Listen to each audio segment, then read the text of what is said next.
દેવાય, મને હોરવે નહીં વગર વગર. એ પણ જો તો ખરા જામ સાહેબ વાત હાસી, પણ મારે ક્યાં જામ સાહેબ ને બે ગામ લેવા આવવું છે. ચા પાણી પીવા તો આવજો, ખીર ખાવી હોય સાંજે આવજો, રોકાવો, બાજરાના મઠા કઢી ગોરહની બધું ખવડાવીશું. ભગરની વાત કરો કે જોઈએ એ કિંમત માગી લ્યો, પણ જામ સાહેબ ભગર લીધા વગર નહીં જાય.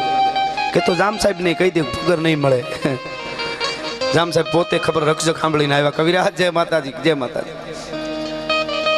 ભગરની શું કિંમત કે પણ દેવી નથી એની શું કિંમત હોય કે કવિરાજ ભગર લીધા વગર નહીં જાઉં, ભગર મને ગમી ગઈ છે, એક ગામ આપું છું, બાકી ભગર આપી દો બસ. તમારું આખું ખાડું થાય તો ગામ ન મળે, કિંમતમાં જોઈ તો ન જ મળે. એક ગામની વરહમાં એટલી બધી એ વખતે અત્યારની ભાષામાં કંઈ ટેક્સ આવતો કે આખું ખાડું ખરીદાઈ જાય એક જ વરહમાં. તો કવિરાજ એક ગામ આપ્યું તો કે પણ મારે ભગર વગર